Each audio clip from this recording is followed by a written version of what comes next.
प्रिय विद्यार्थियों, बोर्ड परीक्षा की तैयारी करने वाले 10वीं और 12वीं के सभी छात्र छात्राओं और प्रतियोगिता परीक्षा में इस साल बैठने वाले सभी मेरे भावी शिक्षक बंधुओं को मेरी तरफ से नमस्कार। आज हम हिंदी व्याकरण के अंतर्गत शब्द शक्ति टॉपिक पर चर्चा करने वाले हैं। शब्द शक्ति किसे कहते हैं, शब्द शक्ति कितने प्रकार की होती है, इन सबको हम आज उदाहरण सहित जानेंगे। इसको जानने से पहले मेरा आपसे निवेदन है कि आप SK स्टडी अलवर चैनल को लाइक करें, सब्सक्राइब करें और बेल आइकन को दबाएं ताकि आगामी जितने भी मेरे वीडियो आएंगे वो आप तक पहुंच सके। तो चलिए अब हम चर्चा करते हैं आज के टॉपिक पर, जिसका नाम है शब्द शक्ति। शब्द शक्ति किसे कहते हैं? जिन शब्दों से वाक्य में चमत्कार उत्पन्न होता है, जिन शब्दों से वाक्य में एक कलात्मक सौष्ठव आता है, उन्हीं शब्दों को शब्द शक्ति कहते हैं। शब्द शक्ति 3 प्रकार की होती है। नंबर 1 अभिधा शब्द शक्ति, 2 लक्षणा शब्द शक्ति और तीसरी होती है व्यंजना शब्द शक्ति।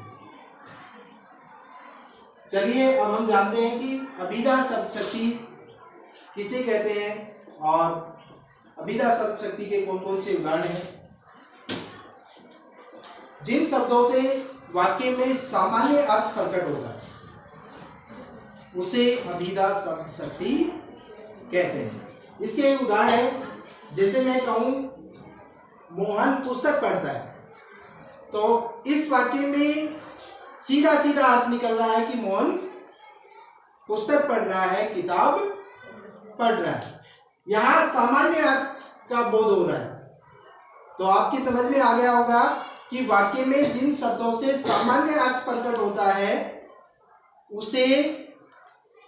उसी को ही अभिधा शब्द शक्ति कहते हैं। चलिए अब हम दूसरी शब्द शक्ति पर अपने समझ को बढ़ाते हैं कि लक्षणा शब्द शक्ति किसे कहते हैं। जिन शब्दों से वाक्य में किसी व्यक्ति के लक्षण या गुण प्रकट होते हैं, लक्षण या गुण का बोध होता है, उसे लक्षणा शब्द शक्ति कहते हैं। लक्षणा शब्द शक्ति के उदाहरण है, जैसे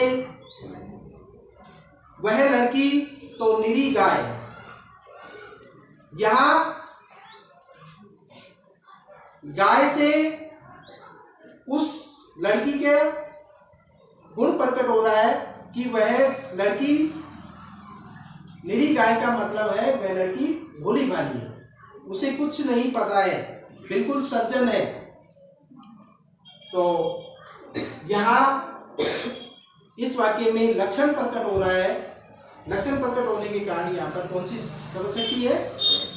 लक्षणा शब्द शक्ति। ठीक है। राम कक्षा में होशियार है। ठीक है। अब यहाँ होशियार है, यहाँ पर ये उसका लक्षण प्रकट हो रहा है, गुण प्रकट हो रहा है। तो कौन सी शब्द शक्ति है यहाँ पर? लक्षणा शब्द शक्ति। तीसरी शब्द शक्ति है व्यंजना शब्द शक्ति। व्यंजना शब्द शक्ति का अर्थ होता है कि जिन शब्दों से वाक्य में व्यंग्यार्थ प्रकट होता है या जिन शब्दों से वाक्य में अन्य अर्थ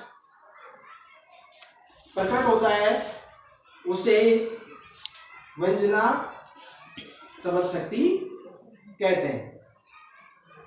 उदाहरण के तौर पर हम व्यंजना अभिशक्ति का उदाहरण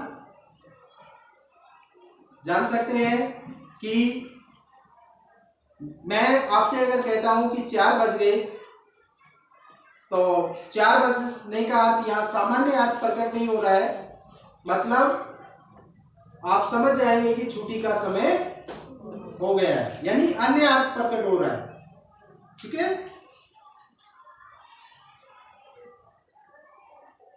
इसी बात को अगर मैं ये कहूं कि 1 बज गया, 1:05 हो गई या 1 बज गया, तो इसका सामान्य अर्थ नहीं है कि समय, मैं आपको समय बताना चाह रहा हूं, जबकि इसके माध्यम से मैं आपको अन्य कार्य के बारे में स्मरण करा रहा हूं, याद दिला रहा हूं कि 1:05 हो गए, मतलब लंच का समय हो गया। आप या तो बेल बजा दो, लंच की घंटी बजा दो, तो ये यहाँ पर अन्य अर्थ को प्रकट कर रहा है। तो आज हमने जाना तीनों शक्तियों के बारे में, अभिधा, लक्षणा और व्यंजना। मुझे पूरा विश्वास है आपकी समझ में आ गया होगा। ठीक है, इस तरह के आप भी अन्य उदाहरण अपनी किताब में से खोजें और उनमें पता करें कि कौन सी समझ शक्ति है, अभिधा है, लक्षणा है या व्यंजना है। धन्यवाद।